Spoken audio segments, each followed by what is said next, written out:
मसीह के ज़िंदा और जलाली नाम में आप सबको सलाम। खुदावंद का शुक्र करते हैं, खुदा की तारीफ़ करते हैं, उसकी तमजीद करते हैं, उसकी हम्द करते हैं और उसके नाम को मुबारक कहते हैं, क्योंकि वो हर रोज़ हमारा बोझ उठाते हैं। खुदावंद जो सताइश के लायक है, उसकी सल्तनत के जलाल का बयान और उसकी कुदरत का चर्चा करें। खुदावंद अपनी सब राहों में सादिक है, वो अपने सब कामों में रहीम है।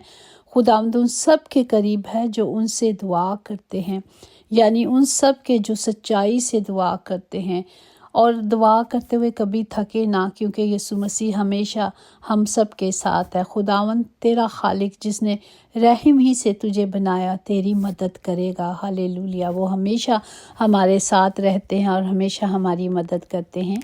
और आज के ज़िंदा कलाम को हम देखेंगे जो इब्रानियों उसका 13वां बाप उसकी 16 आयत में यूँ लिखा है, और भलाई और सखावत करना ना भूलो, इसलिए कि खुदा ऐसी कुर्बानियों से खुश होता है। पाक कलाम पढ़े जाने पर खुदा की बरकत हो, खुदा का शुक्र हो, खुदा की तारीफ़ हो।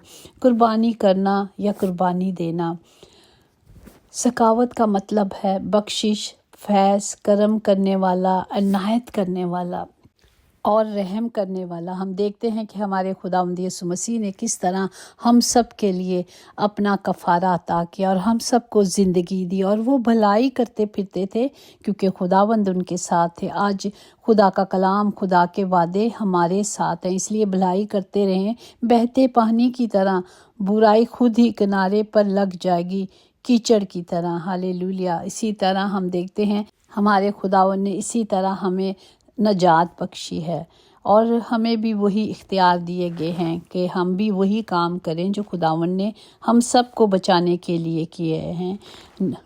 नींद और जहालत जितनी गहरी होगी, जगाने वाले पर उतना ही ज़्यादा गुस्सा होगा। तो हमें लोगों की बातों को दिल पर नहीं लेना, उन्हें छोड़ देना है। ज़िंदगी का मकसद सिर्फ खुदा को खुश करना है। और हम देखते हैं बाइबल मुकद्दस में बहुत सी मिसालें हैं। अगर सैमुअल की माँ को देखें तो उसने भी खुदा से मन्नत मांगी थी और खुदा ने उसे जब नवाजा तो उसने भी अपने बेटे की कुर्बानी खुदा की हजूर में रख दी, उसे खुदा को दे दिया। इसी तरह अगर हम रूत का पहला बाब पढ़ते हैं और हम हमेशा ये स्टोरी सुनते हैं कि किस तरह जो एक आदमी होता है जिसका नाम अल मलिक होता है और उसकी बीवी का नाम नोमी होता है, और वो जब यरूशलेम में कैल पड़ जाता है तो वो अपने बच्चों को लेकर दूसरे मुल्क में चला जाता है, मोबाल में चला जाता है, और वहाँ भी उसका शोहर भी उससे छूट जाता है, वो भी मर जाता है और उसके दोनों बेटे भी मर जाते हैं। फिर वो नोमी जो होती है अपनी दोनों बहुओं से कहा कि तुम दोनों अपने अपने मेके को जाओ, जैसे तुमने मरहूमों के साथ किया, मेरे साथ किया, वैसे ही खुदावंद तुम्हारे साथ मेहर से पेश आए। रूत ने कहा, तू मिन्नत ना कर, मैं तुझे छोड़ूं और तेरे पीछे से लौट जाऊं, क्योंकि जहां तू जाएगी मैं जाऊंगी और जहां तू रहेगी मैं रहूंगी। तेरे लोग मेरे लोग और तेरा खुदा मेरा खुदा होगा। जहां तू मरेगी मैं मरूंगी और वहीं दफन भी होंगी। खुदावंद मुझसे ऐसा ही बल्कि इससे भी ज़्यादा करे, अगर मौत के सिवा कोई और चीज़ मुझको तुझसे जुदा करे। रूत ने अपनी सांस को अहमियत दी, उस रिश्ते को दी, जबकि वो जानती थी कि यहाँ अभी कुछ भी नहीं है। लेकिन उसने क्या किया? सिर्फ उसने उसके लिए सब कुछ कुर्बान कर दिया, अपनी जवानी मतलब अपने आप को उसके हवाले कर दिया, क्योंकि मोहब्बत साबर है, मेहरबानी करती है, हसरत नहीं करती। जिस तरह कलाम में मुकद्दस में लिखा है, वो अपनी बेहतरी नहीं चाहती, वो झुंझलाती नहीं, वो बदगुमानी नहीं करती, बदखोई नहीं करती, वो रास्ते से खुश होती है और सब कुछ सह लेती है। उसने सारी फैसला कर लिया कि मैं अपनी सांस के साथ रहूँगी, और उसी की वजह से खुदा ने उसे कामयाब किया और सरफराज किया, एक अच्छे साथी भी दिया। हम पूरा कलाम पढ़ें तो हमें सब समझ आती है कि किस तरह खुदा کامیاب کرتا ہے۔ یہاں پہ میں آپ کو ایک ٹیسٹ منی سناتی ہوں۔ ہماری ایک آنٹی تھی جن کے پچھلے دنوں ڈیتھ ہوئی ہے۔